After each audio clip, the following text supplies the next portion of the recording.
Hello Mustangers. This is my 66 coupe that I've been working on.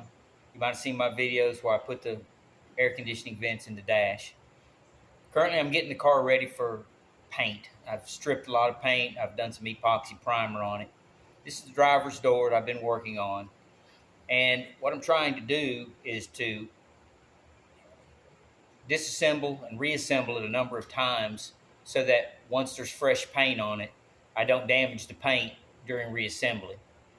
These cars were built by the thousands per shift when they were first introduced, and I've watched a lot of videos, and most of them seemed to kind of be feeling their way along, and I felt that for me to do a good job and not mess my paint up, I needed to be familiar with the procedure.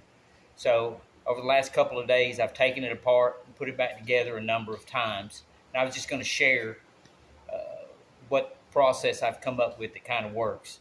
Now it's already together. Other people have done a good job of actually showing the parts going back in, but I was just going to give an overview of how I did it. Now the caveat here is I did not remove my regulator because my regulator is tight. A lot of them have bushing problems, and people replaced the whole unit. But mine was in good shape. You can see there's not a lot of play in it, so I elected not to take that out. But what I did take out was the glass, the guide, the latch, and the vent window. So what I've done, after a number of times, I've determined best way to do it is put the latch in first. All the rods that connect to the latch are connected to it. The latch that goes up, the rod that goes up to the door opening handle, I put that in first. I tilt this back toward the back of the door with all those rods going that way. With all of them connected to the latch, I'm able to tuck that longest rod down into the far corner of the door, and I've got enough room to put all of those rods back in, including the lock latch. Then I put the lock and the handle in. Those are pretty easy to do without scratching the paint. I've done them multiple times to make sure that I have a procedure. It's best if you play with that a little bit. And then go ahead and connect all of those to the mechanism for which they're intended. After I did that, I laid the rear guide in the bottom of the door. Then I installed the vent window. Now, in doing that, I put the bottom Allen screw that's got the big flange on it. I went ahead and put that in the door. If you go ahead and screw it all the way in, you can put it through this opening here, slide it forward, and then tilt it in. You still have to put the other flanged Allen screw in through this opening right here. Bottom it out. Get that in place. Don't put any other hardware in except this bolt here in the far corner. Excuse me, wrong one. Yes, this one here. Put that in, tilt the window forward, kind of snug it up. That way you got your vent window aiming kind of tilted toward the front of the car. That gives you a little more clearance. So at this point, what I've got the vent window roughly installed.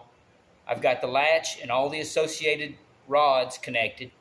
I've got the guide for the back of the window laying in the bottom of the door. And at that point, I'm able to slide the window in through here. Now, be aware the cat whiskers have to be out to get the door glass in. They won't go in, as far as I can tell. Somebody correct me, but I was not able to get the glass in, because what you need to do is put the leading edge of the glass in, and once you get it in, drop that back part in. And if the whiskers are in, you can't do that. All right. So I've already got the bushings in the slide on the door. On the glass. You got those in. You got the clips in. You can push the posts for the window up and down mechanism through those, and they clip. Now to take them out, of course, you have to pull those clips out. But to install them, you want those in place. Go ahead and put them in. Put some grease in them, and they'll stay in place for you. Tilt the window back. Slide it in. Line it up. Line it up with the vent window, and then raise the scissors for the glass adjust to the openings to match up with these openings here.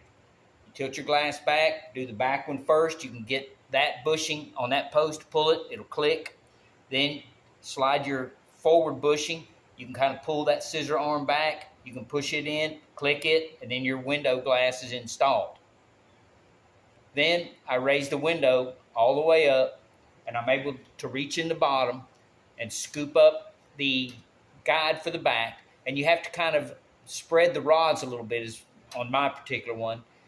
Spread the rods a little bit to get it to go flush with the back of the door. And you slide it up into place, and that'll give you access to mount all your hardware for that. And then you just loosely do that. Then once you've done that, then you can start to install the rest of the hardware on the vent window. Now, I haven't done the adjusting for it because I'm not going to do that. My main concern was to be able to install the hardware in a repeatable way that I was confident that I would not damage the paint. And like I said, I've seen some videos that were pretty informative. I think the guys on Auto Resto Mod or something, they cut a door section out and showed all that. But again, I just felt like some of these videos were it looked like they weren't exactly sure of the process. And they kind of fiddled around till they got everything in. But that should be helpful. I hope if you watch this, if you have any questions that you'll ask me, and you might even bring up some points that I didn't think about, which will make the process even easier for me. But I was able to do the whole assembly in about 10 minutes after doing it a half a dozen times.